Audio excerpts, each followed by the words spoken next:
We're now in the day and age of, accessible media everywhere.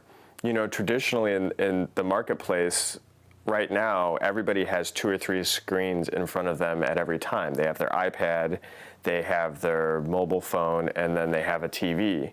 So people are used to kind of having this barrage of media everywhere. So any point in time that you can get in front of them, whether it's, the focus of having, providing further validation to then create other opportunities for you. For instance, the number one thing that I always recommend is that you have a goal in mind. So if you have a smaller budget, you want to be as efficient as possible. So it'd be about targeting specific people that you're trying to get your movie in front of to then advance your career. For instance, you have a small indie film that's coming out and you're trying to get distribution for it. Well, I wouldn't particularly recommend boosting your friends on Facebook, because even though that's an ego thing and provides some validation, it would probably not be the most effective means to get yourself out there.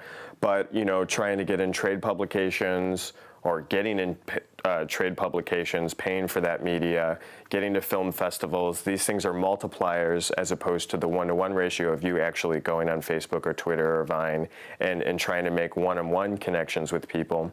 These things have a spread that can reach more people in a very efficient way. So utilizing those mechanisms to further a very specific goal would be my recommendation.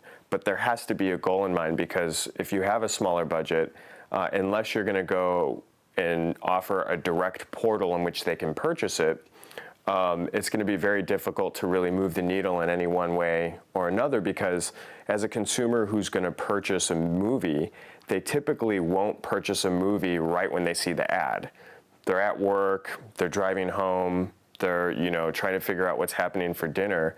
So you want to hit them, like I said, they kind of call in marketing and advertising, 7.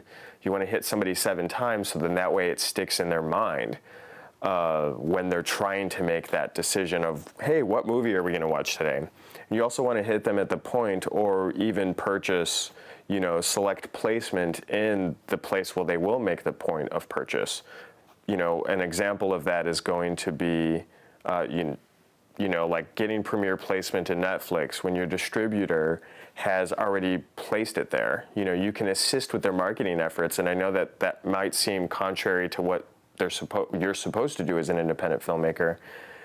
It can greatly help sales and kind of take the hold of the distribution company and kind of put it in your own hands, and kind of taking it like seriously as a business. And I know every filmmaker wants to get their art out there. Having this ability to do these things cost effectively, and take it into your own hands is kind of paving the way for future generations to come. And everybody's barraged with media, so you want to give yourself every chance you can to get in front of them. And this is one effective way, doing any marketing, whether it's, time on your own, or putting a little bit of money into paid media or PR, or paying to have your project kind of in the first queue or the editor's choice or top indie, will greatly improve your career no matter what, because as a filmmaker or storyteller, you're really investing in yourself with every story that you do. So make that investment. It's never a bad investment, even if you end up losing money on the project or you end up sharing the profit with a distributor.